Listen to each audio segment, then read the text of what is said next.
Israel और Hamas में छिड़ी जंग के बीच अमेरिकी रक्षा विभाग पेंटागन ने एक बहुत बड़ा ऐलान कर दिया है। खबर यह है कि गाजा से ड्रोन के जरिए अमेरिका वहां की खुफिया जानकारी इकट्ठा करने में जुटा है।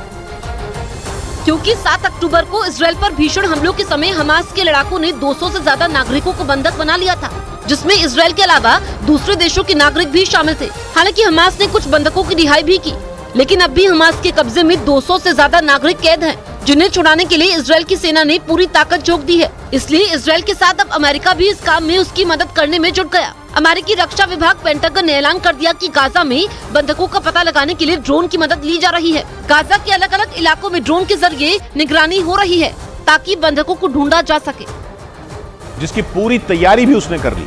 अल अरबिया की एक रिपोर्ट के मुताबिक ईरान की मदद से हिजबुल्लाह ने इजरायल में तबाही मचाने की साजिश रची। दावा यह भी किया जा रहा है कि 7 अक्टूबर की तरह 7 नवंबर को ही हिजबुल्लाह इजरायल पर धावा बोल सकता है। और इसी वजह से यह दावा किया जा रहा है कि इजरायल पर 7 अक्टूबर से भी बड़ा खतरा मंडरा रहा है। अल अरबिया की रिपोर्ट बताती है कि इसके पीछे ईरान का दिमाग है, क्योंकि ईरान इजरायल का जानी दुश्मन है और उसने ही इजरायल के खिलाफ लेबनान में हिजबुल्लाह को खड़ा किया था।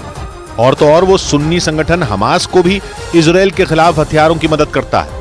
और इसके अलावा यमन के हुती लड़ाके भी ईरान के इशारे पर इजरायल के खिलाफ युद्ध में उतर चुके हैं। मतलब ईरान हमास, हिजबुल्लाह और हुती लड़ाकों को इजरायल के खिलाफ एक हथियार के तौर पर इस्तेमाल कर रहा है, क्योंकि इन सभी का मकसद यहूदी देश इजरायल को दुनिया के नक्शे से मिटा देना है। और माना जा रहा है कि इसी वजह से ईरान के इशारे पर 7 नवंबर को हिजबुल्लाह इजरायल पर भीषण हमला करेगा और पूरी तरह जंग में कूद जाएगा।